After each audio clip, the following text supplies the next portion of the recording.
Hey folks, welcome to Guitar Wishlist. This is episode 3. We are talking about the Yamaha SG2000 from 1976.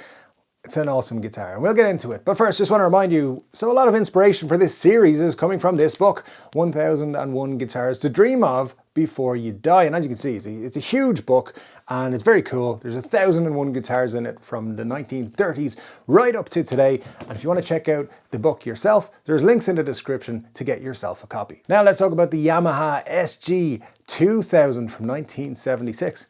In the late 60s, Yamaha were developing quite a name for themselves as producers of guitars, electric guitars, that were pretty decent for a reasonable price.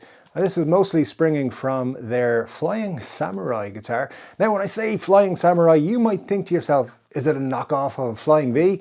Not at all. It looks like this, something like that. They're very, very cool looking guitars and very nice guitars to play as well. So with this growing reputation in the 70s, Yamaha decided that they would take advantage of some of the corporate troubles that the likes of Fender and Gibson and Gretsch were having and produce a kind of best of the American builders guitars.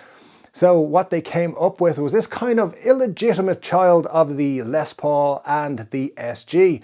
And I have to say, I think it's fantastic. So you had a mahogany body with a maple top, you had a maple neck, and you had a rosewood fretboard on there as well. So pretty cool stuff there. Alnico 5 pickups, you had 2 volumes and 2 tones, and just pretty cool. And you know, they weren't satisfied with just making a guitar that looked kind of like it was, you know, one of their American counterparts, kind of new designs. Instead, what they decided to do was get like a real heavy hitter. So they hit up none other than the fantastic Carlos Santana to endorse this guitar, the SG2000. And of course, Carlos Santana played this guitar for many years from the mid-70s all the way through to the early 80s when he, of course, moved to another brand. We'll talk about that in a moment. But first, yeah, he played this live. He played it on tours all around the world. He played it on multiple albums, was, you know, a big lover of this guitar. And why wouldn't you be?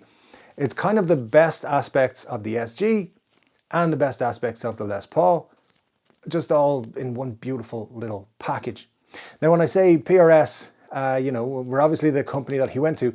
Apparently the first time Carlos Santana played a PRS, he loved it. He was like, this guitar has more love in it than any guitar I've ever played, but I have this endorsement deal and I got to play that. So he stuck with his deal with Yamaha for a few more years and then he jumped ship to PRS. But in that time, he performed with the SG2000 all over the world. It's a very beautiful guitar. So the SG2000 was actually released as a deluxe guitar. Yeah, it had a straight through neck, it had gold plated hardware, opulent binding, which is on the neck, and I don't know why it's opulent, but it was. And just overall, very, very cool. It had the looks, it had everything that you would want from a killer guitar. Now I had a look on Reverb before recording this episode and you're talking between 2,000 to 3,000 to pick up a 70s or 80s model of this guitar. There are still currently made versions. I'm not sure if the quality is still as good as it was in the 70s, but they can be picked up. I think they're very, very cool guitars and I'm looking forward to hearing what you guys think of the Yamaha SG2000. As a big fan of the SG, I've always said I like Gibson to cross the SG and the Les Paul together. I guess they did in the Les Paul Les Plus standard that they brought out a few years ago, but honestly, this is a very cool way of crossing the two over as well. Anyway, guys, that has been Guitar Wishlist for today. Thank you so much for joining me, and we'll be back again with another Guitar Wishlist entry next Monday. And until then, take care.